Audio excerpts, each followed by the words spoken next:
Praveen Mohan is known worldwide for his research into the symbology of ancient temples around the world.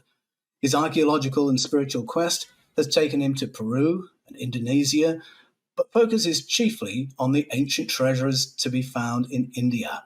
He has guested on History Channel's Ancient Aliens and has built his own platform to some 4 million subscribers across 4 languages. Praveen Mohan, welcome to The Fifth Kind. Thank you for having me. It's a pleasure to be here. It's a pleasure to have you with us today. I love your documentaries, and it's a real treat to be shown around places that most people will never get the opportunity of visiting. I was very fortunate to visit India some years ago and explore some of the temples, but you take us to some very interesting places. And on those journeys, you found suggestions of ancient technology, healing therapies, ancient knowledge of medicine, genetics, possible contact with other species, and hints of international and global culture from the deep past that seems to throw a question mark over what we think we know about history. We're going to touch on all of those things in our conversation today, but I thought it'd be interesting to start by asking you what got you started? What was the thing that drew you into this fascinating field? Well, the thing is, I had a very unique childhood.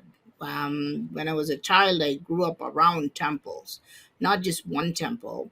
I grew up in multiple temples. So it was really a unique experience because I was 10 years old and I would be inside the temple for more than 6 hours every day. And I used to look at all the idols and statues.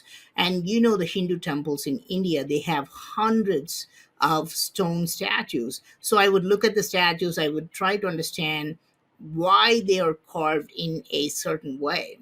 And I distinctly remember one time there was a giant granite pillar lying on the floor, and it had an unfinished carving. It was a lingam and it was an unfinished carving.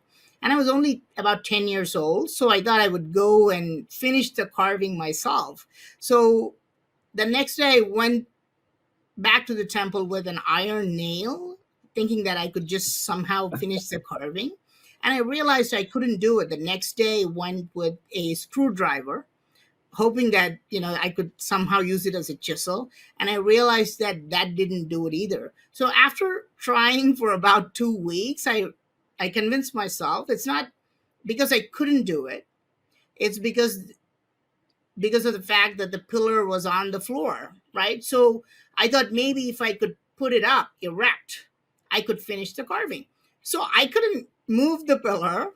After trying, I gave up. So I went back to school. I got a bunch of my friends who were all 10-year-olds.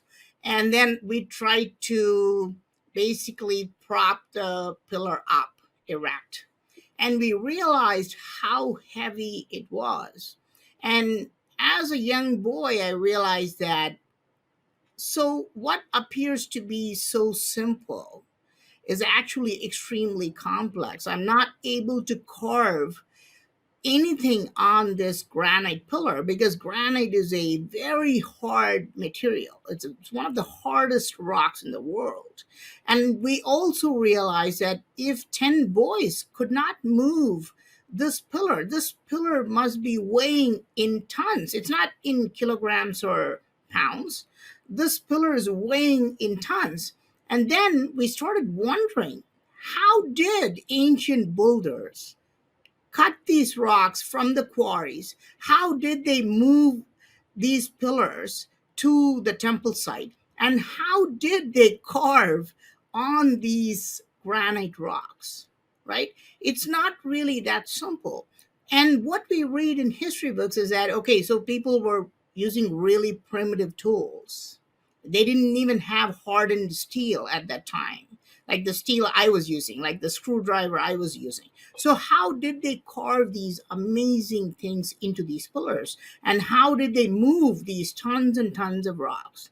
So, I got exposed to this kind of idea very, very early in my childhood. And obviously, that must have been sleeping inside for a very long time. And then maybe when I was like 25, it just, I something woke up that beast, and I started to look at it again. Oh, wonderful. Back when you were 10 and beginning to ask questions about what you're seeing in the temples, it sounds like you were in a very devout family to be in the temple sort of 6 days a week. Did you take your questions to your parents? Did they offer you any answers? My parents simply dismissed these questions as just, these are curious questions. He will get over it, right? That's what Yes. people do to all the kids. Okay, he's just going through a phase. He will get over it, right? But yeah, I grew up in a family, in a Hindu family, which was really devout. So I had a chance to read all the ancient texts. So I read all the stories, and which is what really, deepened my interest, right? Because the ancient texts of India talk about very advanced technology. They talk about flying machines or Vimanas. They talk about test tube babies. They talk about genetic engineering. They talk about interstellar travel. They talk about time travel. So it's very interesting. I mean, I think I had a very interesting childhood. So at the age of 25, did you already know that there were these anomalous pieces of advanced information about interstellar travel, time travel? Or was 25 the beginning of your journey to discovering that there were all these treasures? When I was 25, I was in the United States. I was at 25, I think I was in Boston at that time. And I actually started to travel a lot. Initially, I traveled to, the fun places. I would probably go to like Cancun in Mexico and spend a weekend there partying. But later on, I started to go to the Mayan pyramids of Mexico, and I started to look at the structures. And then I went to Peru, and I went to places like Machu Picchu and Ollantaytambo. And then I started to connect that with my childhood ideas and realize that, okay, this is a global phenomenon, right? We don't have these giant megalithic structures only in India. We also have them in Mexico. We also have them in Peru. We definitely have them in Egypt. So I started to put these things together and realize that, okay, so there's something that we are not addressing here. We don't understand that fully, and it's all around the world. So when I was in the US until 2015, I focused more on South America and Central America. I looked at all those structures, and we have these giant mounds in the United States. So I did some documentaries about the Serpent Mound and the Alligator Mound and things like that. But then, as I started to delve deeper and deeper into these ancient sites, I realized that no, in order for me to crack this code, I have to come back to India, because the most important detail, and I don't know if you know this, is that all the Greeks are not worshiping Thor or Hercules anymore. The Egyptians are not worshiping Ra, right? Those gods are all gone. I mean, they've become superheroes sometimes in the modern day movies. But in India, we have 1 billion people who are still worshiping the same gods. And so we have that continuity. So when we go to Greece or when we go to Egypt, we can't ask the locals, what does this mean? What does this god mean? What kind of rituals are associated with the statue? Because that tradition is gone.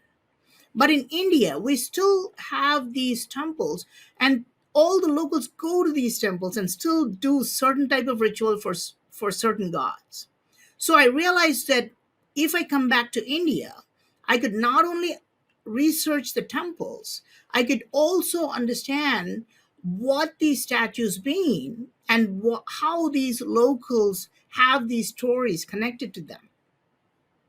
Oh, that's wonderful. I'm going to come back to rituals in temples a little later. But before we get there, I just wanted to ask if you could give us a survey of some of the sort of anomalies that you can find in terms of out of place Artifacts. technology. Yeah, Okay. out of place technology portrayed in temples. And you can find it all around the world, but I'm particularly interested in what you found in India. Okay. So we have a particular type of artifacts called oop art. These are called out of place artifacts. The classic example of this is the Antikythera mechanism, where they found a weird mechanism, but it's much, much older. That kind of a gear mechanism is not supposed to exist like 2,000, 5,000 years ago, but they found it. So, but in India, we also find these out of place carvings. For example, in Hoysala Temple, which is a 850-year-old temple, you have a person holding up a telescope to one eye, closing the other eye, and looking at the sky. Such a carving is not supposed to exist because the telescope was invented much later than when the temple was built. It was the telescope was invented by Lippershey and Galileo much later. So we are not supposed to find carvings of a telescope. And then in Konark Sun Temple, you have a carving of a giraffe. And we see a bunch of people hanging out with the giraffe. And giraffes are only found in Africa. And we're not even talking about North Africa, like Egypt or something like that. We're talking about deep down in the South. So, but we do find carvings of the giraffe in India. So we have evidence of advanced civilizations around the world which are somehow connected, and we're not able to put them together. In Hoysala Temple, you have a carving of an Egyptian. It looks very much like an Egyptian. In another temple called the Brihadiswara Temple, you have a carving of a European, okay, with a top hat. So all these evidences prove that we're not fully understanding these things, and these don't fit into the traditional history books, and these are all out of place artifacts. But the most important part about the technology is that we have evidence of these Vimanas, or flying machines. We do see that they have these Vimanas carved in ancient temples. The Now, what does a Vimana mean, right? A Vimana is a flying machine very similar to an airplane. Okay. And then there's also another Vimana, which is very similar to a rocket, or like a thing for space travel. Those are also Mhm. called Vimanas. The most popular one, which all Indians know about, is called a Pushpaka Vimana. This is mentioned in the ancient text called Ramayana, which is more than 2,000 years ago. And it clearly says that, okay, so there is a person who takes another person from India, and he takes that person to Sri Lanka. Okay, this is through flight. So they're basically flying in air. And they even mention how they contact a bird in between when they fly.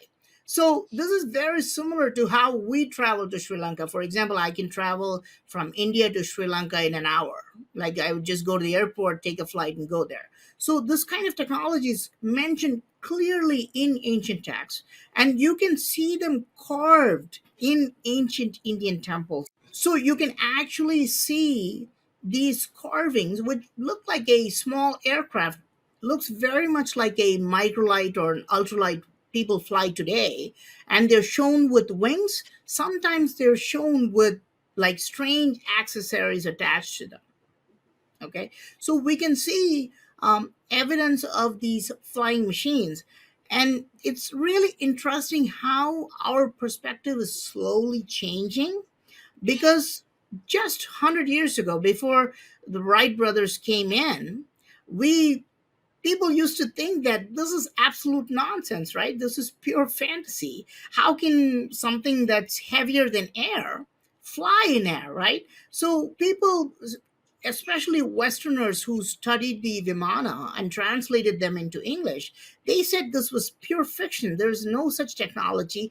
This is all coming out of pure imagination. And in the last 100 years, people have started to question, is it possible that they had this kind of technology thousands of years ago? Now, Yes. there's one more type of Vimana mentioned in ancient Indian texts, and this is even better, right? Because they're talking about interstellar travel. The texts often mention how the gods come from the sky using Vimanas. And just 2 decades ago, right? 20 years ago, before Elon Musk and Jeff Bezos started thinking about going to Mars and terraforming that place and start to colonize Mars for us to go and live there, people again thought this is just complete fiction. They just couldn't imagine that. But today, Elon Musk is planning to go to Mars. He's going to alter the surface of Mars. He's going to alter the atmosphere, right? For making it usable by humans, right? This is called terraforming, right? But the same technology is mentioned in ancient Indian texts. In Ramayana, there is a person called Trishanku. Okay, so for this person, the there were some people who went to another planet and created that planet suitable for him to go there and live. And again, the text mentions that they went in a golden vimana to that planet. So they were not only talking about the flying vimanas and interstellar travel, but they were also talking about these advanced concepts like terraforming. Yes. This is very interesting because there's quite a difference between how these accounts in the Vedas have been treated in India with how accounts of ancient technology have been treated in the Bible. And in my research, I've found lots of references to flying technology and interstellar technology in the Bible.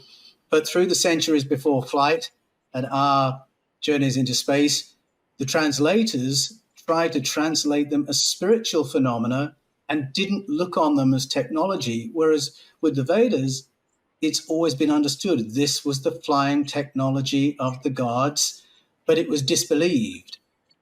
When I went to India, I didn't know anything about the Vedas, but I could see the carvings on the buildings and I could see things that looked like turbines, that looked like jet engines, that looked Yes. like rockets, that looked like aircraft.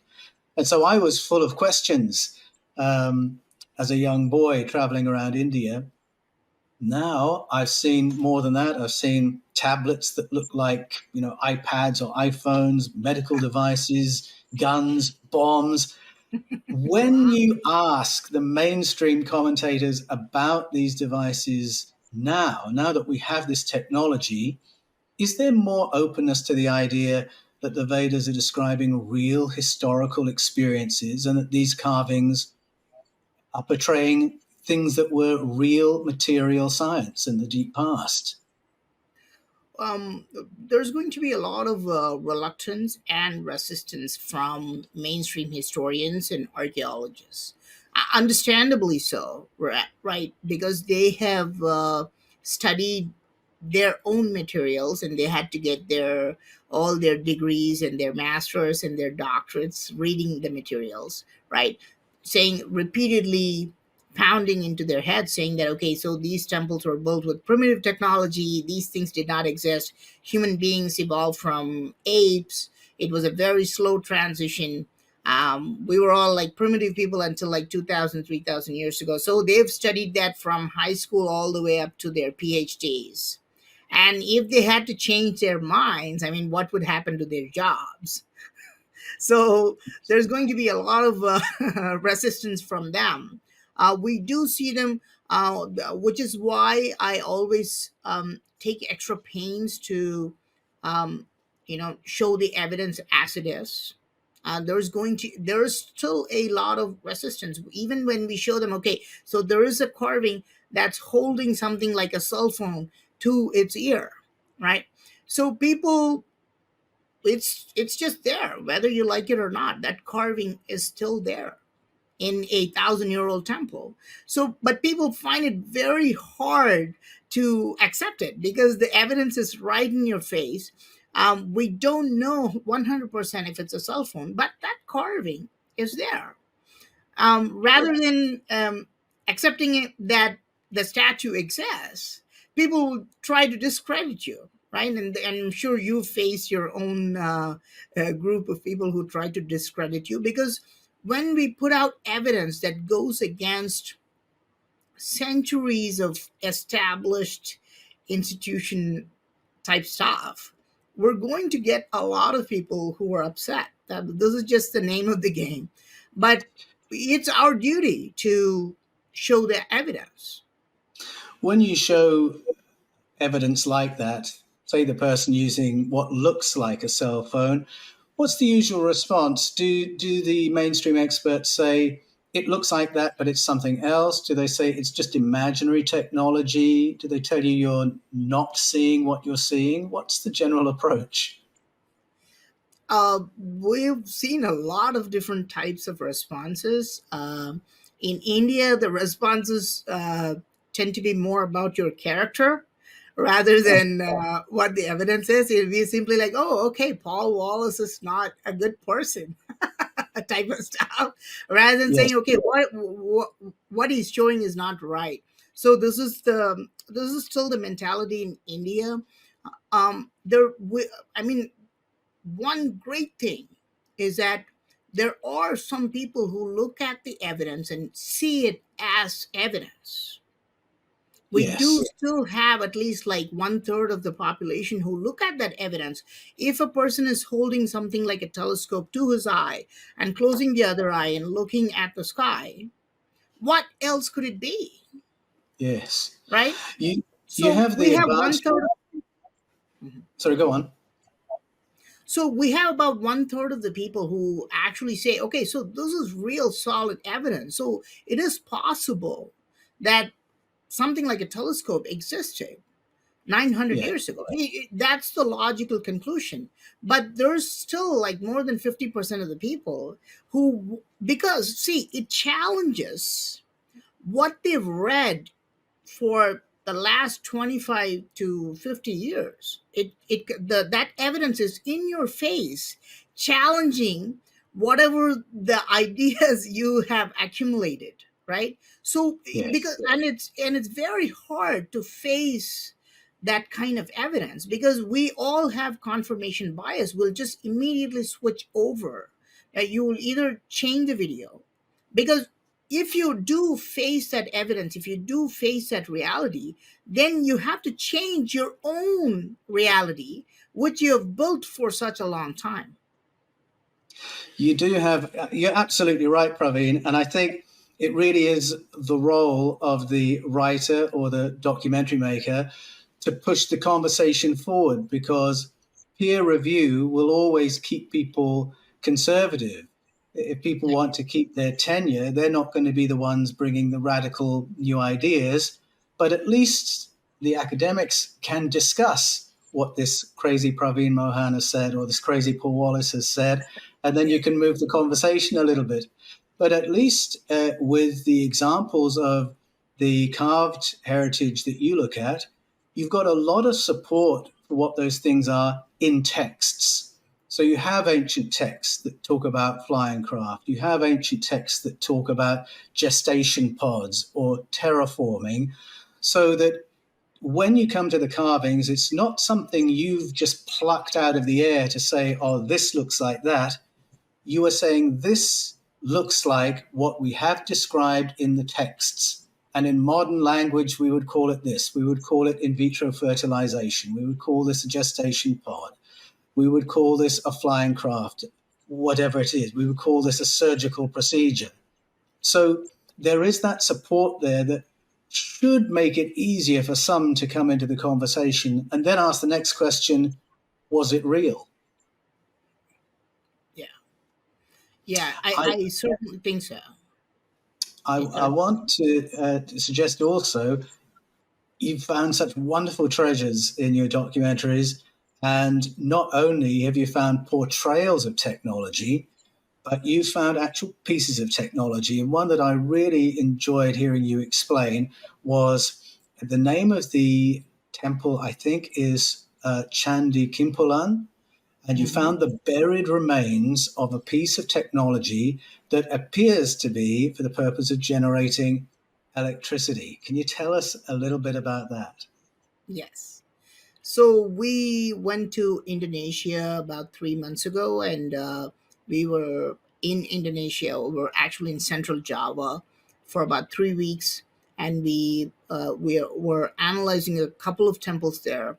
One of them is a small, nice little Hindu temple, and it has a very interesting story behind it. Actually, there is this great university called the Islamic University of Indonesia. And 20 years ago, they were trying to build a new library, and they started, the construction workers started to dig for a foundation. But surprisingly, they found something buried inside. And when they started to dig those things up, a Hindu temple started to come out. And archaeologists confirmed that this temple is about 1,200 years ago. So this is a very ancient temple. And the archaeology report gets very, very interesting. So they had things buried under the base of the lingam, and they also had things buried between the lingam and the base.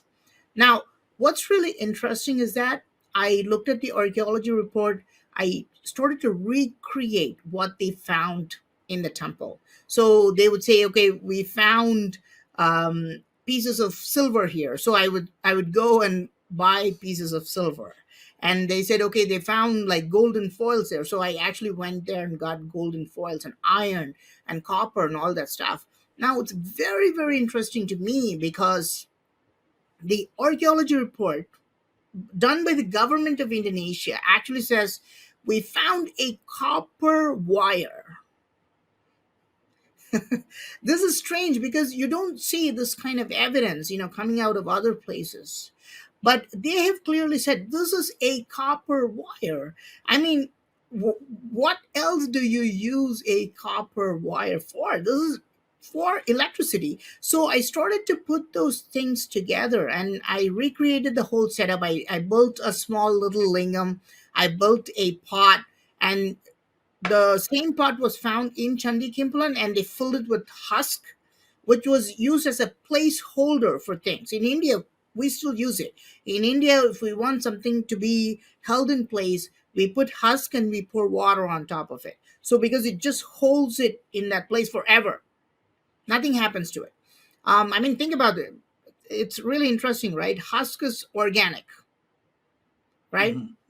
But it's still intact for 1,200 years in Indonesia, buried, right? Nothing happened to it. So it's some really interesting material. So I started to put those things together, and I put a silver plate and an iron plate in that husk, and I put it in that pot, and I put it in front of the lingam, and I poured water on top of the lingam, just like what any Hindu would do, even today. This is an ongoing practice. We always pour water on top of the lingam. And when we checked it with a voltmeter, we realized that this produces electricity. The ions move from one metal to another, and we are producing more than zero point 0.5 volts of electricity. And it was really shocking to me. Um, and then I realized that these ancient builders there were actually generating electricity, which is evident because I recreated the same setup and they even had copper wires. But what did they use this electricity for? Were they lighting up light bulbs or like doing something else with it. But then I realized how Hindus do these rituals, right? They would put their hands in the pot, right? And then I started to go and read online about electrotherapy. It's very interesting because Benjamin Franklin, who's one of the founding fathers of the United States, also talks about a similar procedure. He called it the electric bath.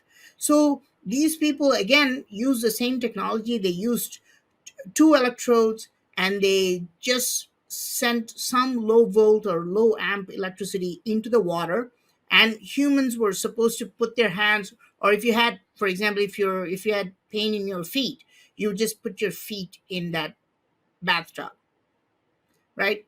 And this is exactly what ancient Hindus were doing 1200 years ago. Now we don't know if they fully understood this, by the way, right? But what would, even in India, this is very common. If you come to India, if somebody has this, let's say he had chronic hand pain, right? So instead of going to the doctor and taking all the pills and getting all the side effects and all that stuff, these people actually go to these temples and they pour water on the lingam and they put their hands in that pot, right? Actually getting electrotherapy. And the thing is, all these, like, for example, if you go to a doctor today, if you go to a physiotherapist, he would be like, okay, come for like 12 sessions, come for 25 sessions. Like, you have to come for the next 25 days and get electrotherapy. But ancient Hindus masked it in the name of rituals. They'd be like, okay, you cannot miss even one day. You have to come here for the next 40 days and put your hand in this pot to get the healing power of the lingam. So this is absolutely fascinating. I've had electrotherapy myself. Anyone who's read my books knows about all my injuries. And Oh, I've been to physiotherapists and they've electrocuted different bits of me. And so I know this ritual from a Western perspective. This is what you do. We put this equipment on you. We'll just run it through you for the next 15 minutes. What's fascinating is that people had this pattern of going to temples. And I think very often we look at that pattern and we oversimplify what's happening. Oh, they're going to worship a deity, they're going to do some devotional act to a deity. But what you found there suggests they might be also going for healing rituals that they expect to be effective. Now, that whole scenario of the battery that you found, that didn't come together by accident. Somebody knew how to put that together. And I'm very intrigued. This date has come up a couple of times already in the conversation when you talk about the age of the temples, about 1,000 to 1,200 years ago. So at that time, it seems like somebody knew how to put one of those together that would have a healing effect, even if they didn't have technological language for it. They knew how to construct it, and it was technology. So I've got a couple of questions here. People going to temples, are they going for lots of different things, including this kind of healing therapy? And where did the knowledge come from prior to 1,200 years ago? mm. Yeah. Well, today people go to temples for a variety of reasons. Uh, a lot of people just go there as a part of their daily or weekly routine. There are many devout Hindus. Like I said, we got like 1 billion uh, pagans, if you will. From the Western perspective, we got 1 billion pagans still left who are actively involved in all these rituals. There are a lot of sick people who are going to get healed. There are a lot of quote unquote like kind of mentally sick, like they're depressed. They may be going through some problems and they're going to the temples, and they usually follow a ritual that'll be like, okay, so if you come here uh, and then worship this deity for the next 40 days, you'll be healed, right? Well, I mean, sometimes it's just common sense. If the person is obese, and they'd be like, okay, just go to this temple on top of the mountain every day, and then and then go around the temple for Yeah, like 9 times. I you'll mean, notice a difference. I think it's just it would probably what my fitness trainer would tell me, right? Just go on top It of the make, mountain. it makes sense. Yeah, so a lot of this is also masked in the name of rituals, and it works better because even if your doctor tells you you may skip a couple of sessions, but if you're really devout, you may not skip any session at all. So it works really well. Yes. So um, so people go to these temples for a lot of reasons. We have understood some parts of it. Some of this is pure superstition, and don't think I'm just masking everything, saying that okay, everything that these people are doing is right. I'm not saying that. I'm not at all saying that. There's definitely some superstition there which may have been added on later in the past few centuries, but there is a lot of rituals which are also there, which actually help us a lot. The Yes. real problem is to separate both of them because we don't understand which one is helpful and which one is harming us. And that's where we are. India is having a lot of these beliefs and things.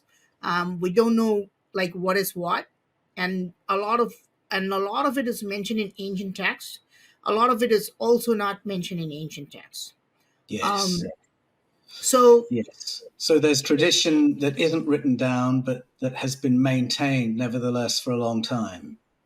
absolutely, absolutely, lots of traditions um, are not written down, and we follow them. I mean, weird traditions, like it just really strange. The thing is, like, we're not supposed to cut down trees. This is Mm. really weird. Like the thing is, trees are gods for us, actually. So we're not actually supposed to cut down trees. From face value, it just seems really simple. Like we're not supposed to cut down trees. Like how do you make all the furniture and stuff like that? But until the last 50 years ago, when people didn't do it, when people thought that okay, so trees are gods, let's not harm the gods, kind of things. India was much greener, you know but Yes. once we got like quote unquote civilized and said okay, these are just trees, let's cut them, the deforestation was just going insane. The amount of Yes. deforestation, the amount of trees, because people just became completely reckless, right?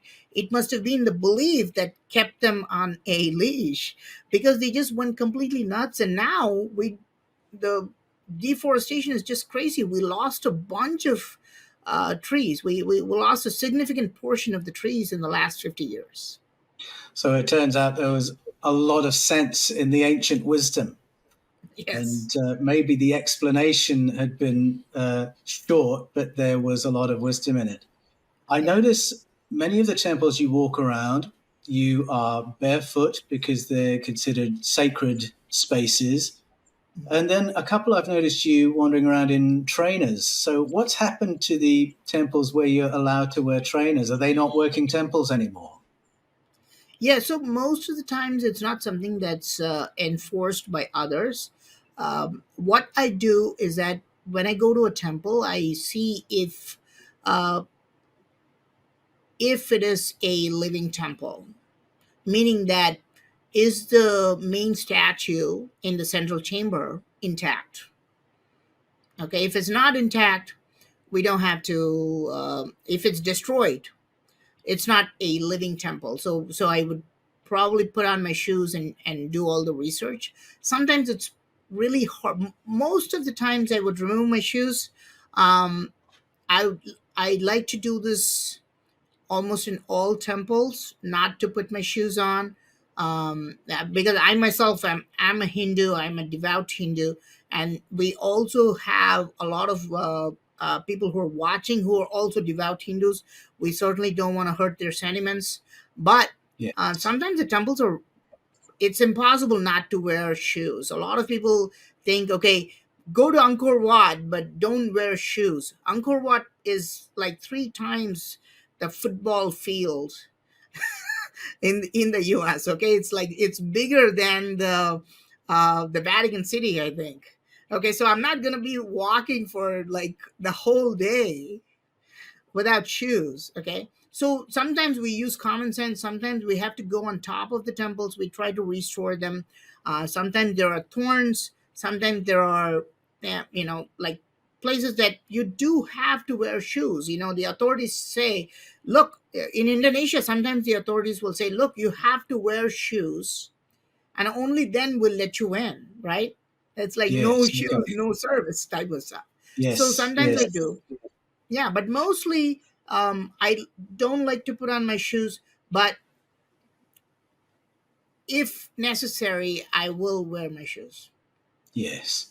Something that crops up in sacred spaces around the world, cathedrals and temples alike, is cymatic patterns. And you can see them built into stained glass windows. You can see them designed as mandalas.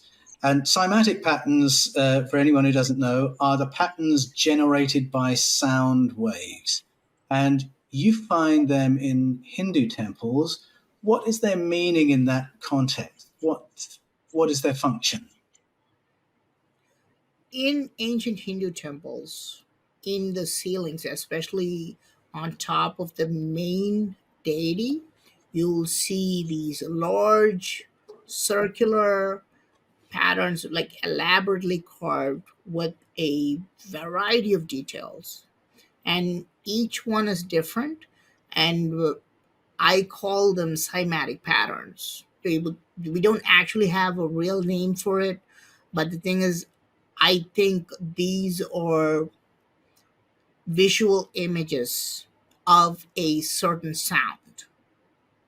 And we know that, like everything that we talk about, like today we're talking, and what we're basically doing is just throwing some sound, and we're able to kind of translate that sound into meanings, and then we're communicating between each other.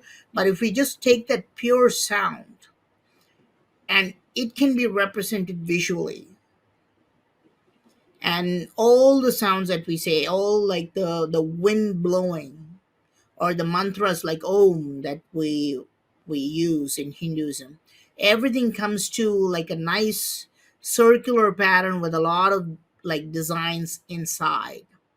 So we see these elaborate carvings, and they look very similar. They look similar to propellers. They look similar to the Iron Man's arc reactor. But these are all cymatic patterns. But we're not able to reverse engineer that. We don't know what that visual. We think that visual is a cymatic pattern of a specific sound, but we're not able to go back to that sound from that visual.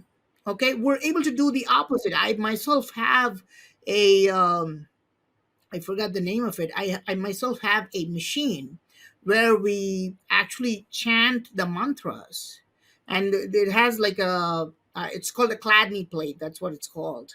I have a plate, and then I sprinkle some water, some salt on it, and then we chant the mantras in our group, and then we can see the cymatic patterns.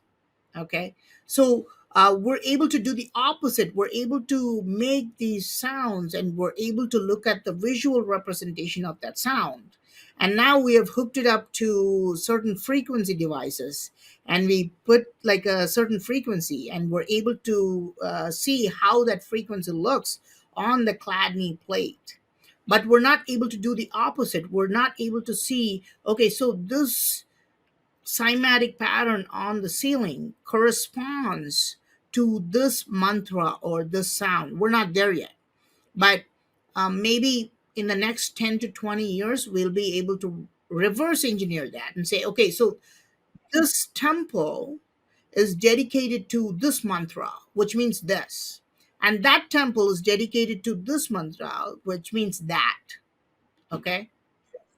And in Hindu texts, in Hindu text, this is what happens, right? So let's say you go there with like a chronic cold, they will give you a specific mantra to chant for a certain time. If you go there with depression, they'll give you a different mantra, right? So I think I think these temples were built for specific reasons. I think, for example, the Sikh people would go to a certain temple. The people who had like broken relationships all the time, they should go to another temple. This kind of stuff, because the temples had that essence of that mantra in them. Yes. I'm really interested to see where that kind of research goes because I believe there are many sacred spaces in the East and the West that were really places for sound healing. And the spaces had been designed to resonate at particular frequencies for particular kinds of healing experience. It's just a speculation on my part, but I have been to places where you walk into the space and you think, I just want to stay here. There's something about the energy in this room that I just Yes. want to sit in. I'm sure you've had that experience as well with all the temples that you visited. Yes. One thing about the real ancient temples, when I mean ancient in India, I'm specifically talking about temples which are older than, let's say, about 600 years. You know, um, so if you go to those temples, it's very hard for you to hold a negative thought. I've experimented with this. You could be having a bad day, you could be upset about somebody or something, and then when you enter the temple, you're still holding it. But as you go towards the central chamber, it just leaves you completely. And you can spend like an hour, 2 hours inside the temple, and you just completely forget that negative thought. It's very hard for you to go and sit in a temple and like plan a murder. Like it's just impossible. Because there I think, and I think this is fascinating because we don't understand how they achieved that. They must have Yes. achieved that with something else. You don't have to be a Hindu. You don't even have to be a theist. You can be an atheist, right? Yes. You don't have to believe in God. And if you still walk through that ancient Hindu temple, the modern Hindu temples have just dropped that concept. They don't know why they're building it, right? The modern Hindu temples have completely like not understood that. But in ancient Hindu temples, they put certain materials. For example, the walls were usually made of granite, and the central statue was never made of granite, never. So and the walls and the outer chambers of the temple will have carvings and everything, but the inner chamber has nothing. It's just completely empty, and it's built of and they built acoustics in a certain way. So as you're moving towards the central chamber, so you just slowly drop all your negative energy and you're going there, right? And they put a lot of things inside, and we have only understood some parts of this because they would do these elaborate rituals, right? They put like a giant lingam made of like shiny black rock, which they go to like the river Ganga, which is like far away, and they get this piece of rock and they polish it. But before planting it in the ground, they would put like gold and silver and like all the diamonds and everything inside. So they must have tried to do something there which we don't understand, right? But what we do understand is that it works. I don't know Yes. how it works, right? I don't know how it works, but if you're having a bad day, if you are in India and if you had a bad day, you can just go to these ancient sites and you just forget about everything and like completely cleanse your mind of and get rid of all these negative thoughts. We know that it works, but we just don't know why it works or how it works. Yes. I'm going to come back a little later to some of your spiritual experiences, which I'm very interested in. But before we get there, you mentioned earlier your trip to Indonesia, which was quite recent. And Mhm. while you were there, you went to the Chandisuku Temple, which is an extraordinary place. And my Yeah. jaw dropped when I saw you walk around this place because it really is an anomaly. It portrays long skulled people, such as you might find in ancient Peru, the Paracas skulls, or in Egypt, with the way some of the pharaohs were portrayed, with the false beard that was Egyptian fashion as well. You've got a portrayal of the Ark of the Covenant, it looks like, which is the Hebrew tradition, Hebrew scriptures. You've got a Mayan-style pyramid. I mean, it looks like a religious Disneyland. That it seems to be a theme park of world thought and world religion. That's a lot of cultural knowledge in one place. And I was interested to know, what is the date of that place for that knowledge all to have come together? Does it reflect an ancient global culture, or was this simply put together by someone who is very well traveled? What do you make of it? It's an extraordinary place. What do you make of it? So there's an interesting story about the Chandisuku Temple because before I went to Indonesia, I checked with David Childress, and we have all these great temples in these big cities like Yogyakarta.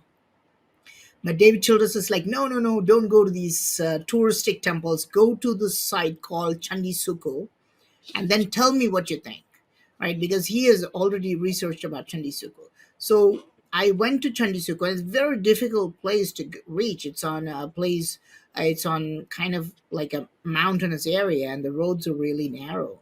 So when we went to the Chandisuku temple, uh, our jaws were just dropping on the floor because uh, this temple in a remote part of Indonesia has a pyramid. Okay, and this pyramid looks very much like the Mayan pyramid of Chichen Itza. Now, the thing is it related to the Mayans? But when we look at the carvings, we look at carvings that are very similar to Hindu carvings as well, because we can see gods like Ganesha there, the elephant god there. So it looks Mhm. very similar to the Hindu gods as well. And then, more interestingly, like when I started to really look at the carvings, I realized that their heads were not normal. Okay, they had real elongated skulls, and we're not talking about just one or two statues. We're talking about like dozens and dozens of carvings which really had like elongated skulls. There, there is a lot of controversy about these elongated skulls. Some people say, okay, so they were just doing head binding, because some tribes do head binding and they're able to kind of like modify the skull. But I Mhm. found one more detail that completely nails this, because these are not humans. They had holes outside of their earlobe. They had one near the temple here, and then they had one behind the earlobe. And we're not talking about one carving. We can see the same detail in all the carvings. These carvings are shown with elongated skulls. And the sculptors, I mean, this is where it's really interesting, right? The sculptors wanted to tell us that this species had this detail Yes. that's not present in humans. So which is why they painstakingly put these holes outside the ears. So this clearly proves that these were not humans. And the carvings show like really interesting details. You can see signs of torture. There was some conflict going between them. And these beings that you're describing with the reptilian style face, the elongated skull, the hole in the skull above the ear, they are the power people depicted here, and they're in power over the humans. And so the $64,000 question is, are these extraterrestrials? And were they governing over our ancestors in the deep past? Is that the story we're being told? If you enjoy our content here on Fifth Kind TV and would like to support our work, please would you consider subscribing to our website, fifthkind.tv. Here we will have our full catalogue of material along with exclusive access to interviews and documentary content. Sign up today, become part of the community, become part of the conversation. Thank you so much for your support, and I'll see you there. I certainly think so. I certainly think that once upon a time, extraterrestrials came. to our planet, and just like what Elon Musk is planning to do, 20 years from now, they came to Earth. And I mean, I just visualized the scenario of what would happen if Elon Musk goes to a distant planet. Let's say we call it Planet X, and then there are like cave men living there, right? So Elon Musk will just land in that Planet X. He'll just have everything, right? So if they come to attack him, he'll just use a laser gun and kill them. He can just click the lighter and make fire, right? And the caveman will just think of him as a god. The caveman will be like, okay, how is this guy able to just take something out of his pocket and eat it, right? We have to fish and we have to go hunting for like a whole day to find food. How is he able to do it? How is he able to make fire with just clicking his hand? How is he able to just kill a person by just pulling a trigger, right? So to those people, he's going to just look like a god. And this is exactly what I think happened many thousands of years ago. And I think people would have observed these extraterrestrials or gods coming and landing on our planet. Yes. I mean, that story echoes in ancestral stories all around the world. You can hear it in the ancient Mesopotamian stories. It's buried there in the stories of the Bible. You go to African story in Nigeria, listen to the Yoruba people, the Edo people, the Efik people. They all have a version of this story. And for me, it's the correlations that make me take it really seriously. I think we were visited. I think we were adapted in the deep past. And in some of the other temples you visited, you found stories of that seem to represent people being engineered artificially. We talked about the gestation pod, for instance, that you found in one temple. Is it a Yes. kumba? It's called. Yes. It's called the Kumba. Yes. Yes. We do. There's a lot of carvings in Hindu temples that show evidences of very advanced, like medical technology. For example, in many Hindu temples, you will see a sperm swimming towards the egg or ovum, and it's just getting ready to go into it, right, and make a zygote and start life.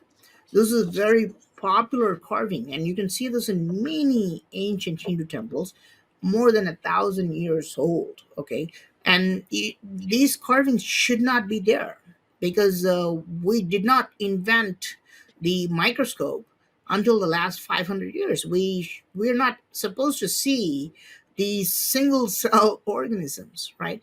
But we do see them, and we also see cell division. These carvings show step by step how one cell divides into two and then becomes into four. We're literally able to go from pillar to pillar, looking at how a single cell transforms into a big organism.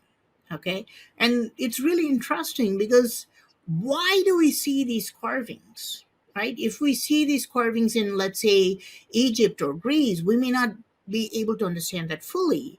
But when we look at ancient Indian texts, these texts talk about test tube babies. These texts talk about how, in ancient times, they were making babies outside the human body. Okay, this is called drona. So the test tubes were called something like dronas, and they could do it outside the body. They could literally do this kind of in vitro fertilization. Today we do this in a petri dish, right? So we take the sperm and the ovum, and then we artificially do it. And this technology was talked about in ancient times. And then, but today, we don't have these gestation pods yet. Okay, so typically what happens today is you'll have IVF or in vitro fertilization, and then after the cell starts, the zygote starts developing to a certain level, you go and put it back into the woman's womb. That's how we do it, right? But Ancient Indian texts have taken it like one step further. They talk about a gestation pod that's built completely outside. So the Hmm. woman doesn't have to do anything. So the baby completely goes inside grows inside the gestation pod. And they talk about how to provide nutrition to the fetus. Okay, so you think about that. So they talk about like how we maintain the kumbha. So how are we supposed to maintain the temperature? Like how what kind of nutrition goes into this kumbha? Okay, now we have not completely achieved this yet. I will bet you in 50 years, let's say 2075, there's going to be a lot of people who are using external gestation pods. A lot of people are not able to hold the baby. Their wombs are not strong enough, and they're all going to move towards these gestation pods. And 100 years from now, a woman who actually delivers a baby naturally is going to be the headline in newspapers, because people even today, even having like a normal delivery, like not doing a c-section, is becoming really rare. So in 50 years and 100 years, people will completely move towards these external gestation pods. And think about it, is it just a coincidence, is it just fantasy that ancient Indian texts were mentioning the exact same technology? Absolutely not. I think such kind of technology definitely existed in ancient times, and we have carvings that support this, and we also have texts that support this. So, Praveen, what's the age of the texts that talk about these technologies? We're talking, for example, the text of Ramayana, at least 2,000 years old. Okay, And when at they least. talk about these technologies, is it your view that it's describing the technology of the gods, so to speak, of the extraterrestrial visitors, or was it human technology at that time that's since been lost? It's This is a good question which I don't know the answer to yet. So part of the confusion is in understanding, okay, which one is a god and which one is a human, because they at some point they become really intertwined. We Yes. don't know who is human and who is god, and they talk about a civilization that kind of blends both of them together, and Yes. hence the arrival of Nephilim or giants Of in course. yeah, in With, Indian texts they clearly mention the giants. And yes. what's interesting is that they're always shown as a hybrid between humans and gods. Exactly. Yes, you find the same in the Bible, in Genesis 6. You find the same in the Sumerian story. Gilgamesh, of course, was a giant, and it is the result of hybridization. And the fact that that story repeats around the world, for me, that's a bit of a smoking gun. But in terms of distinguishing human from gods, there is a kind of entity that gets mentioned around the world that is described in very distinct physical terms as being reptilian and feathered. So you've got the feathered serpents of Mesoamerica. You have feathered serpents in the biblical story. Feathered serpents exist in China. Can you tell me, how do the Serpa and the Nagas fit into that picture in the world of Hinduism? There's a lot of material about sarpa, which is obviously related to the word seraph, and Yes, then and serpent, and serpent. yeah, and they're all coming from the same root. That's really obvious. They're more commonly known as nagas in India, and the thing is, these nagas live underground. According to ancient Hindu texts, these nagas live in like a subterranean world, and these nagas are still considered very powerful gods. There's a lot of people who worship these serpentine gods. We have a lot of people who claim that they're descendants of the serpentine gods. A lot of people say, okay, so um, I'm only partly human. The other part of me, my great great great great grandfather, was a Naga. The classic example, we have certain tribes called Nagas in India and Sri Lanka as well, who claim that they're descendants of these Nagas. Um, in Cambodia, if you uh, just go to Wikipedia and see the origin of Cambodian civilization, the very first queen mentioned is actually not human. She's a Naga. She comes from somewhere, and she actually founds that civilization that transforms humanity. So we do have some strong evidence that Nagas were these reptilian beings, very powerful, and they're able to do things like shape shifting, for example. They're Hmm. able to transform and create illusions. They're capable of flight, and they usually live underground. And Nagas are also credited with building many megalithic structures. People do worship. A lot of people worship Nagas especially in South India. It's very common because they believe that the Nagas are listening to us when we're talking. Um, the Nagas are always listening to us, and they can help us if we ask them. I find it fascinating how strongly that correlates with stories around the world. The origins of the kings, for instance, so many cultures claim that the authority of their kings was derived from the non human kings who preceded them. That's even built into the story of the British royal family. If you research the Stone of Scone, for instance, the Stone of Destiny. So it's a really universal story. It's fascinating. But there was something else I was going to ask you about that slipped my mind. It might come back to me in a minute. So while I'm waiting to remember that, I'll ask you something else. On a lighter note, if you go to ancient Armenia, Lower Mesopotamia, Bolivia, Ecuador, you will find gods wandering around with a handbag. And people speculate as to why they're all carrying this same handbag, what is in it.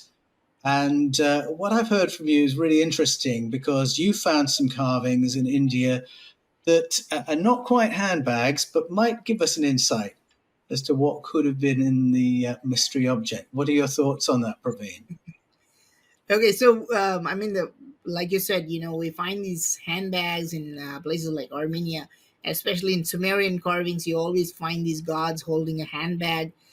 There are a couple of places where I've found this handbag in India, and the first one is a place called Gangaikunda Cholapuram, and that handbag is kind of like put up on a tree branch. It's just hanging from a tree branch there. Um, Somehow the carvings I've seen, I've never seen a handbag placed on the ground, which seems to be very odd to me. Okay, which seems to imply there's some kind of a power source, right? Well, we normally don't put, until the last 30, 40 years ago, we're not allowed to put batteries, like the big, like a car battery, for example. We're not allowed to put it on the ground because it just starts to drain quicker because of the Mm-hmm. earth. Which makes me wonder if it's some type of a power source. There is another temple called Avriya Temple, which showed more than a couple of handbags. It's very interesting because only, I believe, this is the only place, only this temple called the Avriya Temple shows the handbag open. Okay, we can actually see what's inside the handbag. Okay, but again, this is kind of a bummer because inside the handbag there seems to be like more containers. Okay, there are Yes. like two bottles. There are like two bottles in there, which seem to have the lids intact. There are two bottles, and there's like an arc-like instrument there. So we don't know what they are. Like now, we start to move from like what's in the handbag to like what's in the bottle, Yeah. What's in the jar? Yeah.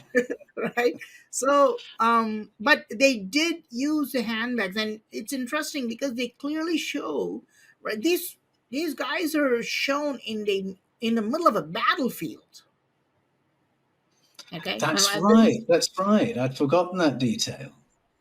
and that's what's interesting, right? So if you're going into a battlefield, you're not going to be like, okay, I'm just gonna take a bottle of like apple juice, right? You won't do that. Yes. You're going in there with only the most important stuff, right? Because it's a battlefield, right? You're not going to be like, okay, let me just take like a Snicker bar or like some chocolate bar or something like that. So you're going to take only the important stuff. And he's taking that handbag, and inside that handbag, he has two containers and like an arc like thing.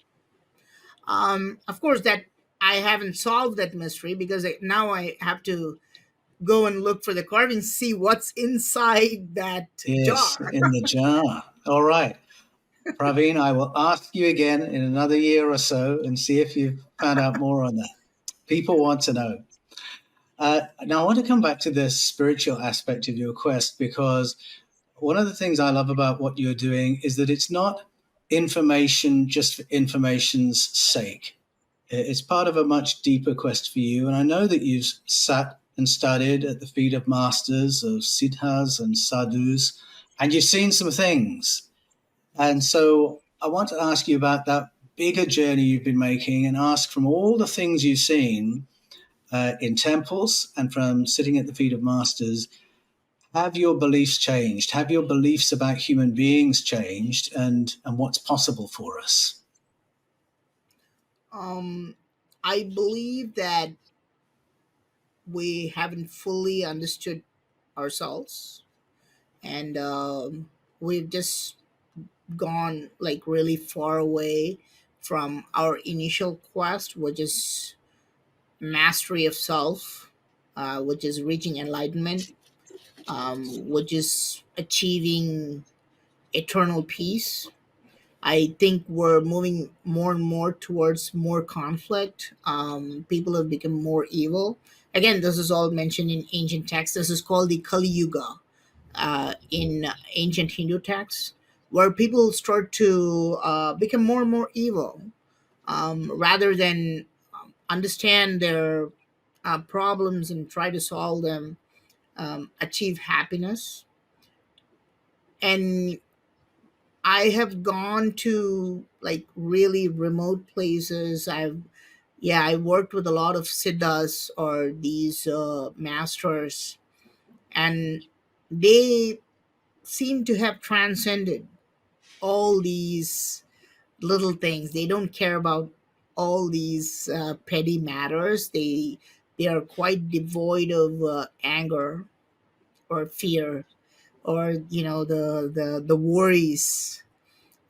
Something has happened in the past and it still bogs you down every day, and you're going to carry that for the rest of your life. And these masters don't have any of that, and they're able to achieve this kind of a mental state Mm, through meditation.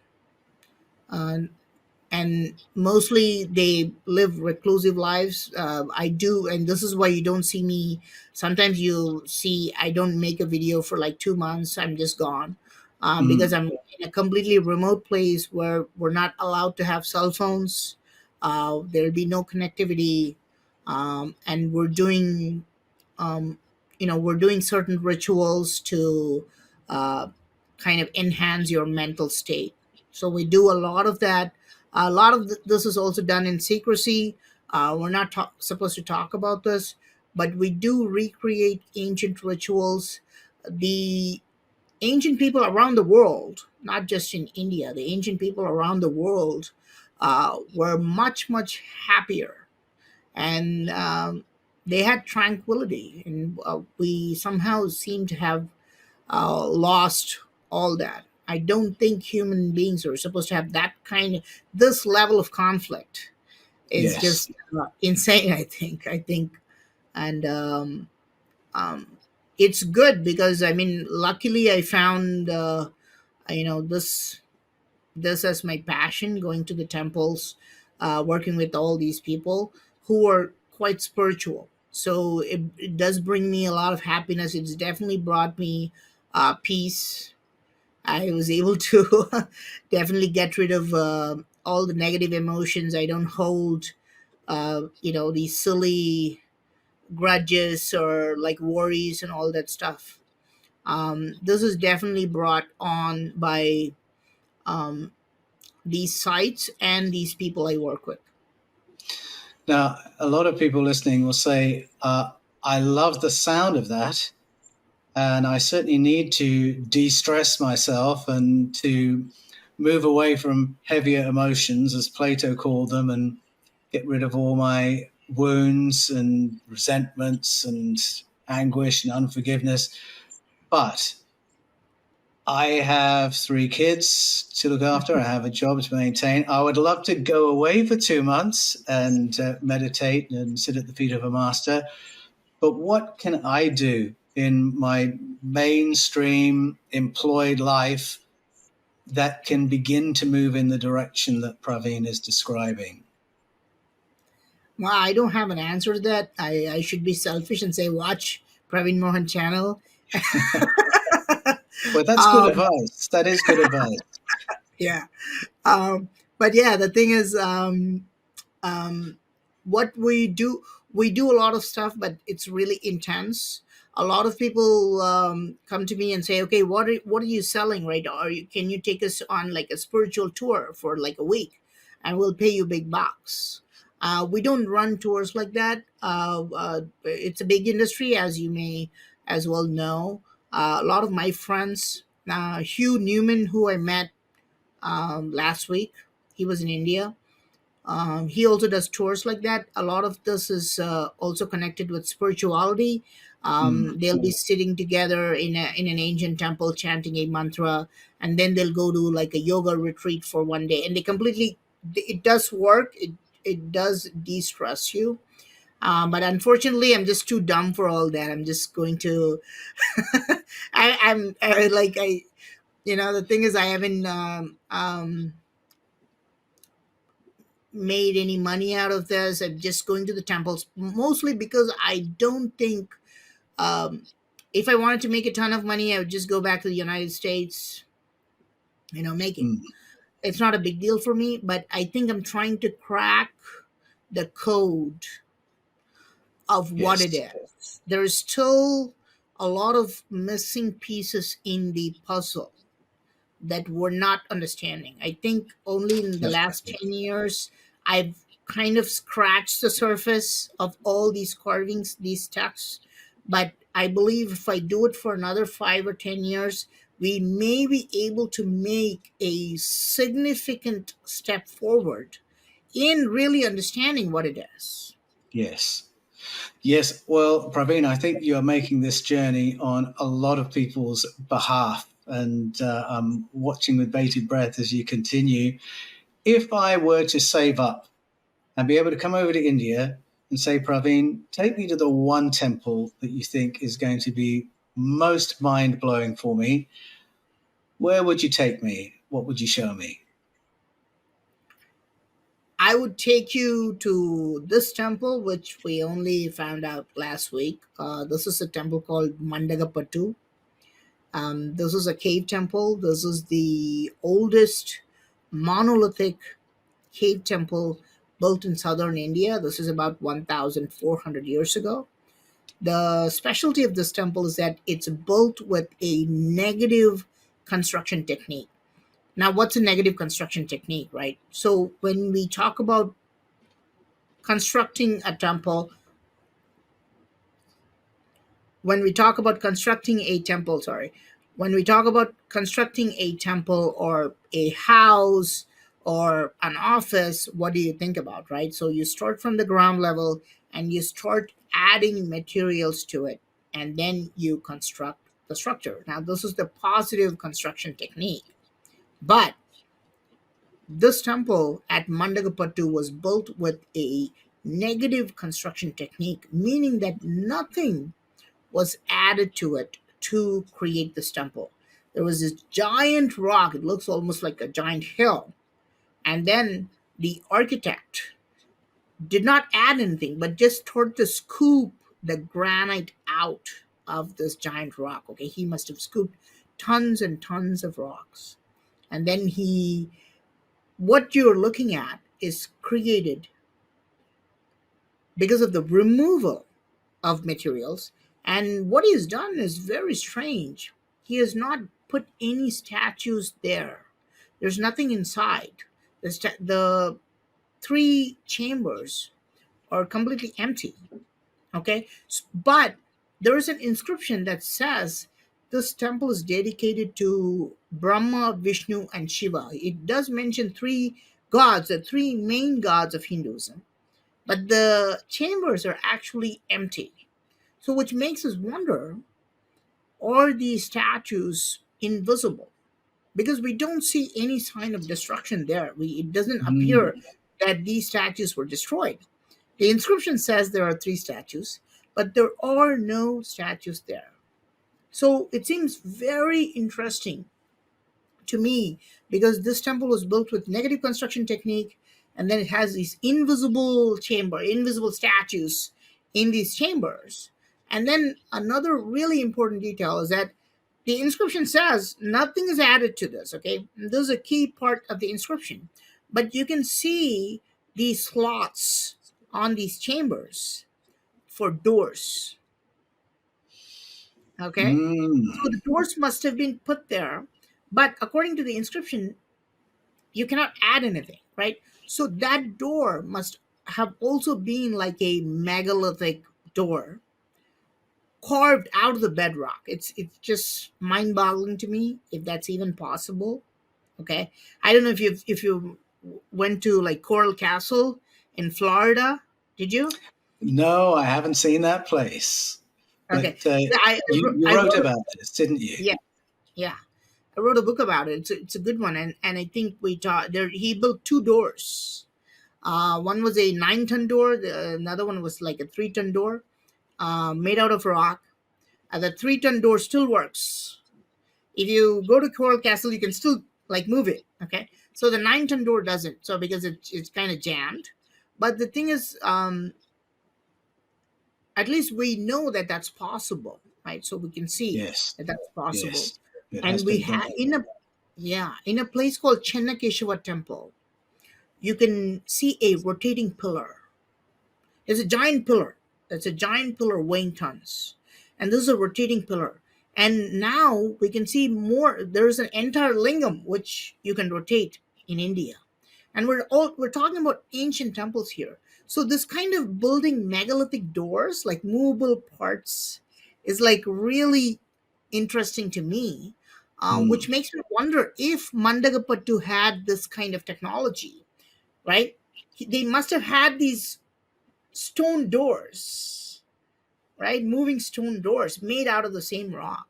So Mandagapattu is a very interesting site. I'll leave some of this kind of unsaid, but it's also like a hanging temple. It's not started from the top and also not started from the bottom. So there are only two ways you can make a monolithic temple. You cannot build it in any other way. So one way is you start from the top of the mountain and you go inside, and this is called cut out rock technology. Okay, Yes, this is found in Kailasa Temple in Ellora Caves. This is found in Betuan Kovil in Tamil Nadu. There's one more rock cutting technique where you find a giant rock and you start going like this from the ground level. Okay, then you make it into like a nice temple. Okay, but the Mandagapattu temple, what's strange is that these guys didn't start from the top, and they also did not start from the bottom. Somehow they started like maybe like 8 feet from the ground level. So how did they even do that, right? Were they like kind of hanging and carving this? Like we don't understand. And this is an extraordinary temple, which Hugh and I just visited like a week ago. Wonderful. Well, Praveen, you've got me saving up for that trip. You whetted my appetite. What kind of are you getting pushback from people in India for the work that you're doing, or is it all encouragement? We won't. I mean, definitely not, right? If 100% of Indians or 100% of the people around the world were encouraging me, then I'm definitely doing something wrong, right? Right? I should be like selling ice cream or something like that, right? Of Right? I course. mean, yeah, this is actually how I estimate how powerful the content is. If I don't Yes. get any criticism for like 6 months, then I actually stop and say, okay, I'm doing something wrong, right? Yes. Yes. Because I I am relate to supposed. that. Yeah, I I mean can that relate to that for sure. absolutely right. So we are going to do that, right? We are all going to face this kind of criticism because the mainstream media, the mainstream narrative, it's it it's so like rampant, and it's also has such deep foundation. So in case of anything, right? So I don't know if you've heard of like William Harvey, right? There was this guy called William Harvey. This is a doctor who found out that the heart pumps blood to the human body, right? And he had to go to great lengths to prove this, right? So he found a person who was dying in an accident, and then he had to like cut open the body and show that the heart was pumping out blood. But guess what? All the doctors who lived around his time refused to accept it, right? Because if they accepted it, they had to throw away all the books and all the procedures and everything that they were following until then, right? So whenever we come with something new, you're always going to see a lot of criticism, and then this is exactly what we should be doing, right? We're like, Tony was telling me that, we're talking about UFO stuff.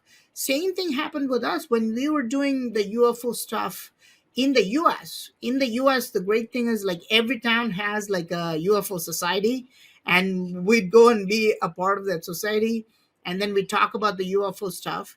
And when we posted this UFO materials to places like Facebook, they would delete our content. They would think that, okay, this is a conspiracy theory. This is not real, right? But Mm. today, this UFO stuff is considered real. All the governments are starting to accept that, yes, of course, like, I mean, the universe is so large, we can't be the only intelligent life. I mean, that's just common sense.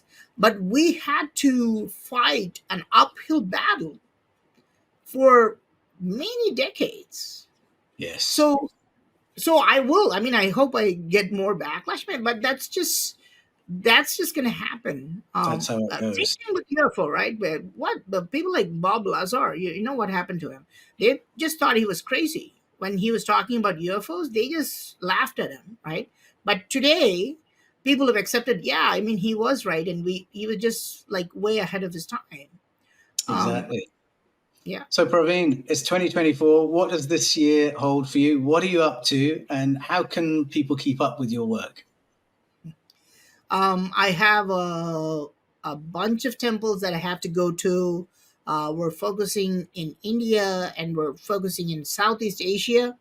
We're going to a bunch of different temples.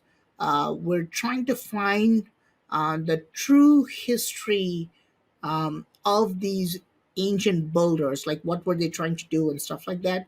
So I have at least about 20 to 30 different temples that I have to visit and research in India and Southeast Asia. And um, and that's basically it. So I mean, this is the part where Paul is asking me, like, what are you selling, Praveen? Are you selling a book, or are you selling like a meditation course? Are you selling like tours? Like, Praveen Mohan is just too dumb to do all that. So I'm just basically putting out all the materials I find online. It's just 100% free for you. If you just search for my name, Praveen Mohan, you can find me on YouTube, you can find me on Facebook, you can find me on Instagram. You'll find all my videos, all my pictures just thrown out for free. Um, you can just support me, but just simply give me a like, subscribe. More importantly, if it helps you, if it inspires you to do your own research, that would be fantastic. Because what we do need, like what's the need of the hour, is just more people with open minds. Like we don't want people who are like really dogmatic. We want people with an open mind just coming out and saying, okay, let's just explore this area. Let's just try to understand our past much better, right? So according to scientists, what Homo sapiens start, what, like 200,000 years ago or something like that, right? Hmm. And we only have documented history of like 5,000 years. So Yes. so that's like, that's the percentage, right? So of history that we know about. So there is a huge portion that we don't know anything about. So if we just get more people rallying up for this cause, that'll be awesome. Hopefully, man, I shape up and I write a book or something next year. So I feel embarrassed to tell you that I got nothing to sell. That's wonderful.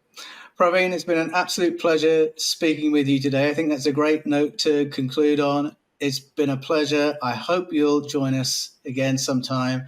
But thank you today for joining us on The Fifth Kind.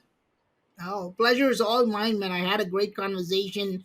I hope that your viewers also like this content, appreciate it. It was an absolute pleasure. I mean, this is the first time we're talking to each other, and I feel like I've known you for a long time. So thanks a I lot feel for the being same. so, yeah, The thanks a feeling lot is for being absolutely so mutual. nice. Thank you. Yeah, All the absolute best. pleasure. All right. Thank you. Bye. Bye.